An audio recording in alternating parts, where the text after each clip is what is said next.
ಅರುಣ್ ಮದ್ವೆ ದೀಪಾ ಜೊತೆ ಆಗಿತ್ತು. ದೀಪಾ ತುಂಬಾ ಸುಂದರವಾಗಿದ್ಲು. ಮದ್ವೆ ಆಗಿ 4 ವರ್ಷ ಆದ್ರೂ ಅವ್ರಿಗೆ ಮಗು ಹುಟ್ಟಿರ್ಲಿಲ್ಲ. ತಮ್ಮನ್ ಮದ್ವೆ ಆದಾಗ ಆಗ ಖುಷಿಯಾಗಿರಮ್ಮ, ಆದಷ್ಟು ಬೇಗ ನಮ್ಮನೆಗೆ ಸಿಹಿ ಸುದ್ದಿ ಕೊಡು. ಮಾಲಾ ಬಣ್ಣ ತುಂಬಾ ಕಪ್ಪುಗಿತ್ತು, ಆದ್ರೆ ಅವಳು ಓರ್ಗೆತ್ತಿ ದೀಪಾ ಬೆಳ್ಳಗಿದ್ಲು. ದೀಪಾ ತುಂಬಾ ಹಠಮಾರಿ ಮತ್ತೆ ಅಹಂಕಾರನೂ ಇತ್ತು. ಮನೆಯಲ್ಲಿ ಯಾವ ಕೆಲ್ಸನೂ ಮಾಡ್ತಿರ್ಲಿಲ್ಲ. ಮಾಲಾ ತುಂಬಾ ಸೀದಾ ಸಾದಾ ಆಗಿದ್ಲು. ದೀಪಾ ಮಾಲಾ ಬರ್ತಿದ್ ಹಾಗೆ ಮನೇಲಿದ್ದಂತ ಎಲ್ಲಾ ಕೆಲ್ಸನೂ ಅವಳ ತಲೆ ಮೇಲೆ ಹಾಕ್ಬಿಡ್ತಾಳೆ. ಸ್ವಲ್ಪ ದಿನದ ನಂತರ ದೀಪಾ ತಂಗಿ ಶ್ರೀಜಾ ಮನೆಗ್ ಬಂದಾಗ, ದೀಪಾ ನೀನ್ ಓರ್ಗೆತ್ತಿ ಅಷ್ಟೊಂದ್ ಕಪ್ಪುಗಿದ್ದಾಳೆ, ಮದ್ವೆಗ್ ಮುಂಚೆ ನೀವ್ ಯಾರು ಅವಳನ್ನ ನೋಡ್ಲಿಲ್ವಾ? ಅರವಿಂದ್ ಲವ್ ಮ್ಯಾರೇಜ್ ಮಾಡ್ಕೊಂಡಿರೋದು, ನಾವೇನ್ ಮಾಡಕ್ಕಾಗತ್ತೆ, ಅವನ ಆಯ್ಕೆ ಅಲ್ವಾ? ಇಬ್ರು ಅಕ್ಕ ತಂಗಿರು ಜೋರಾಗ್ ನಗ್ತಿರ್ತಾರೆ. ಮಾಲಾ ಇವ್ರ ಮಾತನ್ನ ಕೇಳಿಸ್ಕೊಂಡ್ಬಿಡ್ತಾಳೆ. ಪಾಪ ಅವಳಗ್ ಬೇಜಾರಾಗತ್ತೆ. ಒಂದು ದಿನ ಮಾಲಾ ಮಾರ್ಕೆಟ್ ಇಂದ ತರಕಾರಿ ತಗೊಂಡು ಮನೆಗ್ ಬರುವಾಗ ಅವಳು ನೋಡ್ತಾಳೆ, ಫುಟ್ಪಾತ್ ಅಲ್ಲಿ ಒಂದ್ ಕಡೆ ಒಂದ್ ಹೆಂಗ್ಸು ಕೆಳಗಡೆ ಬಿದ್ದ್ ಹೋಗಿರ್ತಾಳೆ. ಮತ್ತೆ ಅವಳ ಬ್ಯಾಗ್ ಅಲ್ಲಿ ಇದ್ದಂತ ಎಲ್ಲಾ ವಸ್ತು ಆ ಕಡೆ ಈ ಕಡೆ ಬಿದ್ದ್ ಹೋಗಿರತ್ತೆ. ಅವಳು ಅವ್ರ ಬ್ಯಾಗ್ ಒಳಗಡೆ ಎಲ್ಲಾ ವಸ್ತುನು ವಾಪಸ್ ಇಟ್ಟು ಅವ್ರಿಗೆ ಕೊಡ್ತಾಳೆ. ಅವಳನ್ನ ಎಪ್ಸಿ ನೀರ್ ಕೊಡ್ತಾಳೆ. ಮತ್ತೆ ಅವಳ ಕೈಗೆ ಪೆಟ್ಟು ಬಿದ್ದಿರತ್ತೆ. ಅವಳು ಆ ಕೂಡ್ಲೆ ತನ್ನ ಕರ್ಚೀಫಿಂದ ಅವಳ ಗಾಯನ ಒರೆಸ್ತಾಳೆ. ಮತ್ತೆ ಅವಳ ದುಪ್ಪಟ್ಟನ ಸ್ವಲ್ಪ ಅರ್ದು ಅವಳ ಕೈಗೆ ಕಟ್ಟತಾಳೆ. ನೀವು ಎಲ್ಲಿಗೆ ಹೋಗ್ಬೇಕು? ನಾನು ದಾರಿ ಮರ್ತು ಹೋಗಿದ್ದೀನಿ. ನಿನ್ಗೇನಾದ್ರೂ ಗೊತ್ತಾ ರಾಂಪಲ್ ಚೌಕ್ ಎಲ್ಲಿದೆ ಅಂತ? ಬನ್ನಿ, ನಾನ್ ನಿಮ್ಮನ್ನ ಬಿಟ್ಬಿಟ್ಟು ಹೋಗ್ತೀನಿ. ನಾನು ಕೂಡ ಆ ಕಡೆನೆ ಹೋಗ್ತಾ ಇರೋದು. ಮಾಲಾ ಒಂದು ರಿಕ್ಷಾನ ನಿಲ್ಸಿ ಅವ್ರನ್ನ ಕರ್ಕೊಂಡು ಅವಳು ಗಾಡಿಲ್ ಕೂತ್ಕೋತಾಳೆ. ಆ ರಿಕ್ಷಾ ರಾಂಪಲ್ ಬಂದಾಗ ಅವರಿಬ್ರು ಕೆಳಗಡೆ ಇಳಿತಾರೆ. ಆ ಹೆಂಗ್ಸು ತನ್ನ ಬ್ಯಾಗ್ ಇಂದ ಒಂದು ಪ್ಯಾಕೆಟ್ ಅನ್ನ ತೆಗೆದು ಕೊಡ್ತಾಳೆ. ಮಗಳೇ, ಇದೊಂದು ಜಾದೂ ಕ್ರೀಮ್ ಅಂತ, ಇದು ನಿನ್ಗೆ ಸಹಾಯಕ್ ಬರತ್ತೆ. ಧನ್ಯವಾದ ಚಿಕ್ಕಮ್ಮ. ಮಾಲಾ ಆ ಕ್ರೀಮನ್ನ ತಗೋತಾಳೆ. ಮತ್ತೆ ಆ ಹೆಂಗ್ಸು ಅಲ್ಲಿಂದ ಹೊರಟೋಗ್ತಾಳೆ. ಮಾಲಾ ಮನೆಗ್ ಬಂದು ಆ ಕ್ರೀಮ್ ಮುಚ್ಚಳನ್ನ ತೆಗೆದು ತನ್ನ ಮುಖಕ್ಕೆ ಹಚ್ಕೋತಾಳೆ. ಮಾರನೇ ದಿನ ಅವಳು ಎದ್ದಾಗ ತನ್ನ ಮುಖನ ಕನ್ನಡಿಲ್ ನೋಡ್ಕೋತಾಳೆ. ಆಗ ಅವಳಿಗೆ ಆಶ್ಚರ್ಯ ಆಗೋಗುತ್ತೆ. ಇಲ್ ನೋಡಿ, ನಾನು ದೀಪಾ ಅಕ್ಕನ್ ತರ ಬೆಳ್ಳಗಾಗೋಗಿದ್ದೀನಿ. ಅರವಿಂದ್ ನೋಡ್ದಾಗ ಅವನು ಆಶ್ಚರ್ಯಚಕಿತನಾಗಿ ಅವಳನ್ನೇ ನೋಡ್ತಿರ್ತಾನೆ. ಇದು ಹೇಗಾಯ್ತು? ಆಗ ಅವಳು ಅರವಿಂದ್ಗೆ ಎಲ್ಲಾ ವಿಷಯನೂ ಹೇಳ್ತಾಳೆ. ಮಾಲಾ ಪ್ರತಿದಿನ ರಾತ್ರಿ ಆ ಕ್ರೀಮ್ ಅನ್ನ ಹಚ್ಕೊಂಡ್ ಮಲ್ಕೋತಾ ಇದ್ಲು. ಅವಳ ಮದ್ವೆ ಆಗಿ ಹತ್ತತ್ರ 1 ವರ್ಷ ಆಗಿತ್ತು. ಅವಳ ಪ್ರಪಂಚನೇ ಬದಲಾಗೋಗಿತ್ತು. ಅವಳು ತಾಯಿ ಆಗ್ತಾ ಇದ್ಲು. ಮನೆಯಲ್ಲಿ ಎಲ್ರಿಗೂ ಈ ವಿಷಯ ಗೊತ್ತಾದಾಗ ಎಲ್ರೂ ತುಂಬಾ ಖುಷಿ ಪಟ್ರು. ದೀಪಾ ಊರ್ಕೊಂಡು ಕೆಂಡ ಆಗೋಗಿದ್ಲು. ಒಂದು ಸಲ ರೂಪಾ ತಂಗಿ ಮತ್ತೆ ಬರ್ತಾಳೆ. ಅವಳನ್ನ ನೋಡ್ತಿದ್ದ ಹಾಗೆ, ದೀಪಾ ಇವಳೇನಾದ್ರೂ ಪ್ಲಾಸ್ಟಿಕ್ ಸರ್ಜರಿ ಮಾಡಿಸ್ಕೊಂಡಿದ್ದಾಳ? ಅಯ್ಯೋ ಇಲ್ಲ, ಇವಳು ಹೇಗ್ ಬೆಳ್ಳಗಾದ್ಲೋ ಗೊತ್ತಿಲ್ಲ. ಜೊತೆಗೀಗ ಅವಳು ತಾಯಿ ಆಗ್ತಿದ್ದಾಳೆ. ಮನೇಲಿ ಅವಳ ಮರ್ಯಾದೆ ಜಾಸ್ತಿ ಆಗಿದೆ. ನನ್ನನ್ ಮಾತ್ರ ಯಾರು ಕೇರ್ ಮಾಡ್ತಾ ಇಲ್ಲ. ಮಾಲಾ ಕಳ್ಕೊಂಡಿದ್ದಂತ ಆತ್ಮವಿಶ್ವಾಸ ವಾಪಸ್ ಬಂದಿತ್ತು. ಈ ವಿಷಯಕ್ಕೆ ದೀಪಾಗೆ ತುಂಬಾ ಕೋಪ ಬರ್ತಿತ್ತು. ಅವಳು ಒಂದು ದಿನ ಮಾಲಾ ಈ ಕ್ರೀಮ್ ಹಚ್ಕೊಳ್ಳೋದನ್ನ ನೋಡ್ಬಿಡ್ತಾಳೆ. ಒಂದು ದಿನ ಮಾಲಾ ಯಾವ್ದೋ ಕೆಲ್ಸದ ಮೇಲೆ ಹೊರಗ್ ಹೋಗಿದ್ದಾಗ ದೀಪಾ ನೇರವಾಗಿ ಅವಳ ರೂಮಿಗೆ ಬಂದು ಆ ಕ್ರೀಮ್ ಡಬ್ಬನ ತಗೊಂಡು ಹೊರಟೋಗ್ತಾಳೆ. ಅವಳು ಅದೇ ತರ ಒಂದು ಡಬ್ಬನ ತಗೊಂಡ್ ಹೋಗಿ ಅವಳ ಟೇಬಲ್ ಮೇಲೆ ಇಡ್ತಾಳೆ. ದೀಪಾ ಮಲ್ಗೋಕ್ ಹೋದಾಗ ರಾತ್ರಿ ಆ ಕ್ರೀಮ್ ಅನ್ನ ತನ್ನ ಮುಖಕ್ಕೆ ಹಚ್ಕೋತಾಳೆ. ಬೆಳಿಗ್ಗೆ ಎದ್ದಾಗ ಅವಳ ಇಡೀ ಮುಖದಲ್ಲಿ ಕೆಂಪುಗೆ ಸಣ್ಣ ಸಣ್ಣ ಗುಳ್ಳೆ ಬಂದಿರತ್ತೆ. ಅವಳು ಅಳ್ತಾ ಅಳ್ತಾ ತನ್ನ ಅತ್ತೆ ಹತ್ರ ಬರ್ತಾಳೆ. ಏನಮ್ಮ ಇದು ನಿನ್ ಮುಖ? ದೀಪಾ ಅವಳಿಗೆ ಎಲ್ಲಾ ವಿಷಯನೂ ಹೇಳ್ತಾಳೆ. ದೀಪಾ, ಹೊಟ್ಟೆ ಹೊರ್ಕೊಳ್ಳೋದಕ್ಕೂ ಒಂದ್ ಲಿಮಿಟ್ ಇರ್ಬೇಕು. ಪಾಪ ಮಾಲಾ ಮೊದಲನೇ ಸಲ ಸ್ವಲ್ಪ ಖುಷಿ ಆಗಿದ್ಲು, ಆದ್ರೆ ನಿನ್ನಿಂದ ಅವಳ ಖುಷಿನ ತಡ್ಕೊಳಕ್ ಆಗ್ಲಿಲ್ಲ. ಅತ್ತೆ, ಅವಳು ಆ ಕ್ರೀಮ್ ನ ಹಚ್ಕೊಳಕ್ ಶುರು ಮಾಡ್ದಾಗಿಂದ ಎಲ್ಲಾ ಕಡೆನೂ ಅವಳ ಬಗ್ಗೆನೆ ಕೇಳ್ತಾರೆ. ನಾನ್ ಯಾರಿಗೂ ಕಾಣಿಸೋದೇ ಇಲ್ಲ. ನಾನು ಕೂಡ ಬೆಳ್ಳಗೆ ಇದೀನಿ ತಾನೇ? ಮಾಲಾ ಹಿಂದೆ ನಿಂತ್ಕೊಂಡೆಲ್ಲ ಕೇಳಿಸ್ಕೊತಿದ್ಲು. ನಾನ್ ಈ ಮನೆಗ್ ಬಂದಾಗಿಂದ ನಾನ್ ಕಪ್ಪಗಿದ್ದೀನಿ ಅಂತ ನೀವು ಬೈತಾನೆ ಇರ್ತೀರಾ. ನೀವು ನನ್ನ ಓರ್ಗಿತ್ತಿ ನನ್ ಪಕ್ಷ ವಹಿಸೋದನ್ನ ಬಿಟ್ಟು ನಿಮ್ ತಂಗಿ ಜೊತೆ ಸೇರ್ಕೊಂಡು ನನ್ನನ್ನ ಈ ಆಳಿಸ್ಕೊಂಡು ನಗ್ತಾ ಇರ್ತೀರಾ. ನನ್ ಕಪ್ಪುಗಿರೋ ಬಣ್ಣನ ಚುಡಾಯಿಸ್ಕೊಂಡು ಕಪ್ಪುಗಿರೋಳ್ನ ಕರ್ಪಿ ಅಂತಾನೆ ಕರಿಬೇಕು. ಇದ್ರಲ್ಲಿ ತಪ್ಪು ತಿಳ್ಕೊಳ್ಳೋಂತದ್ದೇನಿದೆ ಅಂತೀರಾ? ಹೋಗ್ಲಿ ಬಿಡಿ. ಆ ಜಾದುವಿನ ಕ್ರೀಮು ಅವ್ರದೇನೆ. ಅದ್ ಯಾರಿಗ್ ಸಿಕ್ಕಿದ್ಯೋ ಅವ್ರದು. ನನ್ ಕ್ರೀಮ್ ಅನ್ನ ನನಗ್ ವಾಪಸ್ ಕೊಡಿ. ದೀಪಾ ಏನು ಮಾತಾಡದೆ ಆ ಕ್ರೀಮ್ ಡಬ್ಬನ ವಾಪಸ್ ಕೊಡ್ತಾಳೆ. ದೀಪಾ ಇಟ್ಟಿದ್ದಂತ ಡಬ್ಬನ ಅವಳಿಗೆ ವಾಪಸ್ ಕೊಟ್ಟು ಆ ನಿಜವಾದ ಕ್ರೀಮ್ ಅನ್ನ ಅವಳ ಹತ್ರ ಇಟ್ಕೋತಾಳೆ. ದೀಪಾ ಹಗಲು ರಾತ್ರಿ ರೂಮಲ್ಲೇ ಇರ್ತಾ ಇದ್ಲು. ಡಾಕ್ಟರ್ಗೂ ತೋರ್ಸಾಯ್ತು, ಆದ್ರೆ ಅವಳ ಮುಖದ ಬಣ್ಣ ದಿನೇ ದಿನೇ ಕಪ್ಪಾಗ್ತಿತ್ತು. ಎಷ್ಟೋ ತಿಂಗಳು ಕಳ್ದ್ ಹೋಯ್ತು. ಒಂದು ದಿನ ರೂಪಾ ಅಳ್ತಾ ಮಾಲಾ ಹತ್ರ ಬರ್ತಾಳೆ. ಮಾಲಾ, ನನ್ನ ಕ್ಷಮಿಸ್ಬಿಡು. ನಾನು ಪಶ್ಚಾತ್ತಾಪದ ಬೆಂಕಿಲಿ ಬೇಯ್ತಾ ಇದ್ದೀನಿ. ನನ್ಗಿವಾಗ ಅರ್ಥ ಆಗಿದೆ. ಎಲ್ರು ನಿನ್ನನ್ನ ತಮಾಷೆ ಮಾಡುವಾಗ ನಿನ್ ಮನ್ಸು ಎಷ್ಟು ಭಾರವಾಗಿತ್ತು, ನೋವು ಅನ್ಭವಿಸ್ತಿದ್ದೆ ಅಂತ. ಅವಳ ಈ ಸ್ಥಿತಿನ ನೋಡಿ ಮಾಲಾಗೆ ತುಂಬಾ ಬೇಜಾರಾಗತ್ತೆ. ಆದ್ರೆ ಅವಳು ಏನ್ ತಾನೇ ಮಾಡೋಕ್ಕಾಗತ್ತೆ, ಸಾಂತ್ವನ ಹೇಳೋದನ್ನ ಬಿಟ್ಟು. ಈಗ ದೀಪಾ ತುಂಬಾ ಬದ್ಲಾಗಿದ್ಲು. ಇಬ್ರು ಸೇರ್ಕೊಂಡು ಮನೆ ಇಡೀ ಕೆಲ್ಸ ಮಾಡ್ತಾ ಇದ್ರು, ಮತ್ತೆ ಒಬ್ರನ್ನ ಒಬ್ರು ಚೆನ್ನಾಗ್ ನೋಡ್ಕೋತಿದ್ರು. ಒಂದು ದಿನ ಮಾಲಾ ತರಕಾರಿ ತಗೊಂಡು ವಾಪಸ್ ಮನೆಗ್ ಬರುವಾಗ ಮತ್ತೆ ಆ ಹೆಂಗ್ಸು ಇದಕ್ಕಿದ್ದ ಹಾಗೆ ಕಾಣಿಸ್ತಾಳೆ. ಅವಳು ಆ ಕೂಡ್ಲೆ ಆ ಹೆಂಗ್ಸ್ ಹತ್ರ ಹೋಗಿ ಅವಳ ಕಾಲನ್ನ ಮುಟ್ಟಿ ಹೇಳ್ತಾಳೆ, ನಿಮ್ಗೆ ಎಷ್ಟು ಧನ್ಯವಾದ ಹೇಳಿದ್ರು ಸಾಲ್ದು, ನೀವ್ ನನ್ನ ಇಡೀ ಜೀವನನೇ ಬದಲಾಯಿಸಿದೀರಾ. ಬನ್ನಿ, ಇವತ್ ನಮ್ಮ ಮನೆಗ್ ಬನ್ನಿ. ಇವತ್ ನಾನು ನಿಮ್ಗೆ ಅಡ್ಗೆ ಮಾಡಿ ಬಡಿಸ್ಬೇಕು ಅಂತಿದ್ದೀನಿ.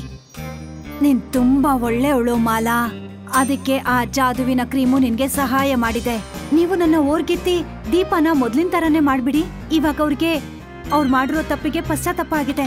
ಅವ್ರಿಗೆ ಒಳ್ಳೆ ಪಾಠನೂ ಕಲ್ಸಿದೀರಾ. ಮತ್ತೆ ಸಾಧ್ಯ ಆದ್ರೆ ಅವ್ರಿಗೂ ಒಂದ್ ಮಗು ಕೊಡಿ. ಆಗ ಆ ಹೆಂಗ್ಸು ಅವಳ ಜೋಳಿಗೆಯಿಂದ ಒಂದು ಕ್ರೀಮ್ ಡಬ್ಬನ ತೆಕ್ಕೊಡ್ತಾಳೆ. ಅವಳಿಗೆ ಹೇಳ್ಬಿಡು, ಅವಳು ಕೆಟ್ಟ ಬುದ್ಧಿನ ಅವಳು ಬಿಡ್ಲಿಲ್ಲ ಅಂದ್ರೆ ಈ ಕ್ರೀಮು ಅವಳ ಮೇಲೆ ಯಾವ ಪ್ರಭಾವನೂ ಬೀರಲ್ಲ ಅಂತ. ಇನ್ನೊಂದ್ ವಿಷಯ, ನೀನು 5 ಬಡ ಹೆಂಗಸರಿಗೆ ಊಟ ಹಾಕು, ಅದನ್ನ ನಾನೇ ಊಟ ಮಾಡ್ದೆ ಅನ್ಕೋ. ಅಷ್ಟನ್ನ ಹೇಳಿ ಆ ಹೆಂಗ್ಸು ಅಲ್ಲಿಂದ ಮಾಯಾಗ್ ಹೋಗ್ತಾಳೆ. ಮಾಲಾ ವಾಪಸ್ ಮನೆಗ್ ಬಂದಾಗ ದೀಪಾಗೆ ಆ ಕ್ರೀಮ್ ಕೊಡ್ತಾ ಹೇಳ್ತಾಳೆ, ಅಕ್ಕ, ನೀವು ನಿಮ್ಮನ್ನ ಬದಲಾಯಿಸ್ಕೋಬೇಕಾಗತ್ತೆ. ಆಗ ಈ ಕ್ರೀಮ್ ಪ್ರಭಾವ ಬೀರೋದು.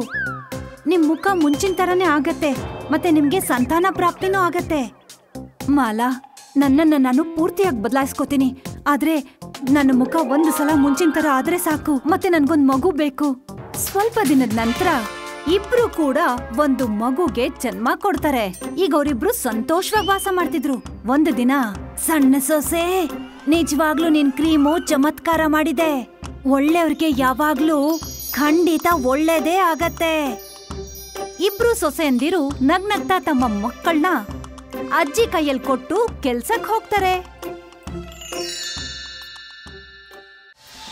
ಇದು ದುರ್ಗಾದೇವಿಯ ಕತೆ. ತನ್ನ ಗಂಡ ಸತ್ತ ನಂತರ ಮನೆಯ ಎಲ್ಲಾ ಜವಾಬ್ದಾರಿಗಳನ್ನು ತನ್ನ ತಲೆ ಮೇಲೆ ಹೊತ್ತಳು. ದುರ್ಗಾದೇವಿಗೆ 3 ಮಕ್ಕಳಿದ್ದರು, ಓಂ, ಜೈ ಮತ್ತು ಜಗದೀಶ್. ಓಂ ದೊಡ್ಡ ವಿದ್ವಾಂಸನಾಗಿದ್ದ, ಅವನಿಗೆ ವೇದಗಳ ಜ್ಞಾನವಿತ್ತು. ಜೈ ಒಬ್ಬ ವ್ಯಾಪಾರಿಯಾಗಿದ್ದ ಮತ್ತು ಜಗದೀಶ್ ರೈತನಾಗಿದ್ದ. ಅವನು ದುರ್ಗಾದೇವಿಯ ತೋಟದಲ್ಲಿ ಬೆಳೆಗಳನ್ನು ಬೆಳೆಯುತ್ತಿದ್ದ. ಸಮಯದ ಜೊತೆಗೆ ದುರ್ಗಾದೇವಿಯು ತನ್ನ 3 ಜನ ಮಕ್ಕಳಿಗೂ ಮದುವೆ ಮಾಡಿದಳು. ಸೊಸೆಯಂದಿರು ಬಂದ ಮೇಲೆ ಮನೆಯಲ್ಲಿ ಏರುಪೇರುಗಳು ನಡೆಯುತ್ತಲೇ ಇದ್ದವು. ಆದರೆ ದುರ್ಗಾದೇವಿ ಇಂತಹ ಮಾತುಗಳಿಗೆ ಮಹತ್ವವನ್ನು ನೀಡುತ್ತಿರಲಿಲ್ಲ. ಹೀಗೆ ಒಂದು ದಿನ ಈ 3 ಜನರ ಜಗಳ ತುಂಬಾ ಬೆಳೆಯಿತು. ಜಗದೀಶನ ಹೆಂಡತಿ ಜಗದೀಶನೆಡೆಗೆ ಹೋದಳು. ಈ ಮನೇಲಿ ಎಲ್ಲರೂ ತಿಂತಾ ಇರೋದು ನೀವು ಬೆಳೆಸೋದೇನೆ ತಾನೇ? ಹೌದು. ಅದಕ್ಕೆ ನಿಮ್ಮಮ್ಮನ ಹತ್ರ ನೀವು ನಿಮ್ಮ ಭಾಗನ ಕೇಳಿ. ಎಲ್ಲರೂ ಸ್ವಲ್ಪ ಕಷ್ಟಪಟ್ಟು ನೋಡ್ಲಿ ಬಿಡಿ, ಆಗ ನಿಮ್ಮ ಕಷ್ಟ ಏನು ಅಂತ ಎಲ್ಲರಿಗೂ ಗೊತ್ತಾಗುತ್ತೆ. ಜಗದೀಶನು ತನ್ನ ಹೆಂಡತಿಗೆ ಅರ್ಥೈಸಲು ಪ್ರಯತ್ನ ಪಟ್ಟನು, ಆದರೆ ಅವಳು ಅರ್ಥ ಮಾಡಿಕೊಳ್ಳಲಿಲ್ಲ. ಕೊನೆಗೆ ಜಗದೀಶನು ತನ್ನ ಅಮ್ಮನೆಡೆಗೆ ಹೋದನು. ಅಮ್ಮ, ಈ ದಿನದ ಜಗಳದಿಂದ ಸಾಕಾಗೋಗಿದೆ. ನಾವೆಲ್ಲರೂ ಏನ್ ಹೇಳ್ತೀವಿ ಅಂದ್ರೆ, ನೀವು ಆಸ್ತಿನ ಭಾಗ ಮಾಡೋದೇ ಒಳ್ಳೇದು ಅನ್ಸುತ್ತೆ. ಹೌದಮ್ಮ, ಇದೇ ಸರಿ ಅನ್ಸುತ್ತೆ ನನ್ಗೆ.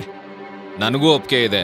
ದುರ್ಗಾದೇವಿಯು ತನ್ನ 3 ಜನ ಮಕ್ಕಳನ್ನು ದಿಟ್ಟಿಸಿ ನೋಡಿದಳು. ಆಮೇಲೆ ಹೇಳಿದಳು, ಸರಿ, ನಿಮ್ಗೆಲ್ಲ ಇದೇ ಬೇಕು ಅನ್ನೋದಾದ್ರೆ ನಾನು ಈ ಮನೇನ ಭಾಗ ಮಾಡ್ತೀನಿ. ಆದ್ರೆ ಅದಕ್ಕೂ ಮುಂಚೆ ನಾವು ಸಂಪೂರ್ಣ ಪರಿವಾರ ಸಮೇತರಾಗಿ ಗಂಗಾಗ್ ಹೋಗಿ ಡುಬ್ಕಿ ಹಾಕಿ ಬರೋಣ.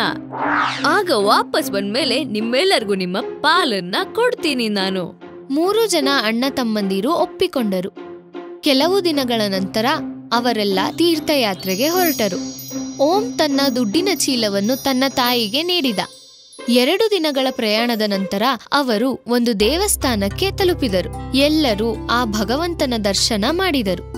ತದನಂತರ ಎಲ್ಲರೂ ಗಂಗೆಯಲ್ಲಿ ಮುಳುಗಿ ಸ್ನಾನ ಮಾಡಲು ಹೋದರು. ಹೀಗೆ ದುರ್ಗಾದೇವಿಯು ಮುಳುಗಿ ಎದ್ದಾಗ ಅವಳು ತನ್ನ ಕೈಯಲ್ಲಿದ್ದ ಚೀಲವನ್ನು ಕೈಬಿಟ್ಟಳು. ಹೀಗೆ ಎಲ್ಲರೂ ಮುಳುಗಿದರು ಹಾಗೂ ಗಂಗೆಯ ತೀರದಲ್ಲಿ ಕುಳಿತುಕೊಂಡರು. ತೀರ್ಥಯಾತ್ರೆನೂ ಆಯ್ತು, ಗಂಗಾ ನದಿ ಸ್ನಾನನೂ ಆಯ್ತು. ಈಗ ಮನೆಗೆ ವಾಪಸ್ ಹೋಗಿ ಆಸ್ತಿ ಭಾಗ ಮಾಡೋದೊಂದು ಉಳಿತು. ಹಾ, ಹೋಗೋಣ.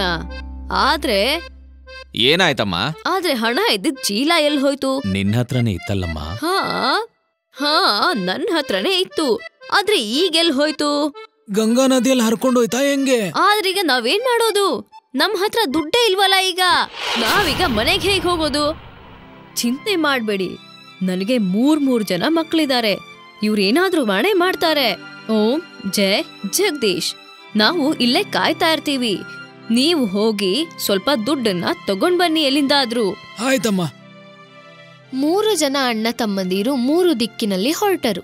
ಓಂ ಒಂದು ಹಳ್ಳಿಯನ್ನು ತಲುಪಿದನು. ಅಲ್ಲಿ ಒಬ್ಬ ಮನುಷ್ಯ ಅಳುವುದನ್ನು ಕಂಡನು. ಏನಾಯ್ತಣ್ಣ? ನಮ್ ತಂದೆ ಇರೋ ಬರೋ ಆಸ್ತಿನೆಲ್ಲ ನಮ್ 4 ಜನ ಅಣ್ಣ ತಮ್ಮರಲ್ಲಿ ಸಮಾನವಾಗಿ ಹಂಚಿದ್ರು, ಬೆಕ್ಕೊಂದನ್ನ ಬಿಟ್ಟು. ಅದಕ್ಕೆ ಸರ್ಪಂಚ್ ಹೇಳಿದ್ರು, ಆ ಬೆಕ್ಕಿನ ಒಂದೊಂದು ಕಾಲು ನಮ್ 4 ಜನರದು ಅಂತ. 2 ದಿನ ಮುಂಚೆ ಆ ಬೆಕ್ಕಿಗಿರೋ ನನ್ನ ಭಾಗದ ಕಾಲಿಗೆ ಏಟಾಗಿತ್ತು.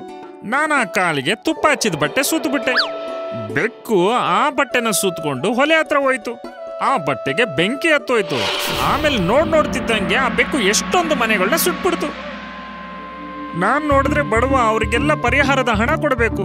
ಈಗ ನೀನೇ ಹೇಳು, ನಾನು ಏನ್ ಮಾಡ್ಲಿ?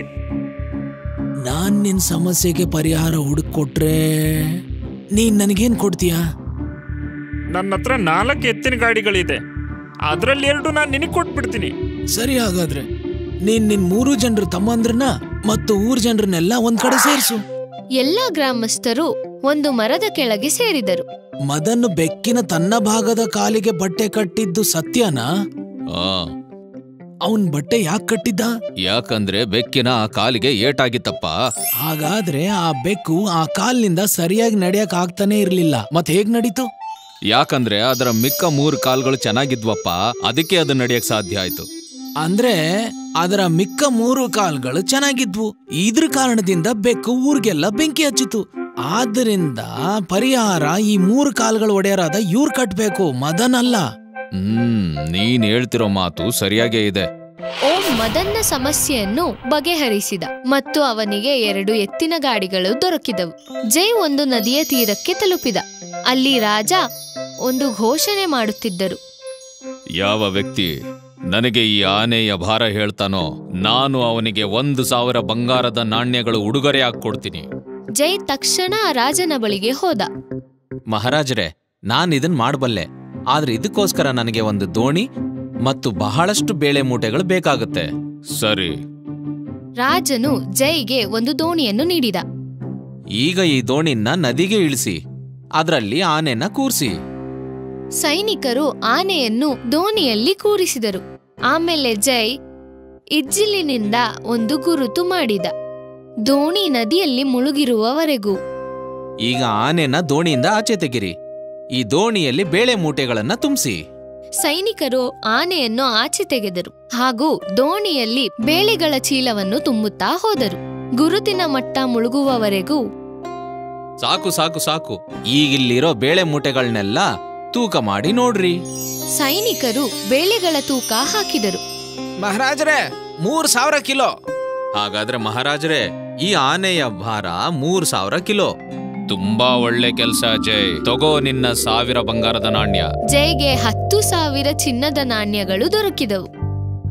ಜಗದೀಶನು ಒಂದು ತೋಟವನ್ನು ತಲುಪಿದ. ಅಲ್ಲಿ ಸ್ವಲ್ಪ ಜನ ಮಾತನಾಡುತ್ತಿದ್ದರು. ಏನ್ ಸಮಸ್ಯೆ ಇದೆ? ಈ ಗದ್ದೆಯಲ್ಲಿ ನೀರು ಹರಿತ ಹೆಂಗಿದೆ ಅಂದ್ರೆ ಯಾವುದು ಬೆಳೆ ನಿಲ್ಲೋದೇ ಇಲ್ಲ. ಏನ್ ಮಾಡ್ಬೇಕು ಗೊತ್ತಾಗ್ತಿಲ್ಲ.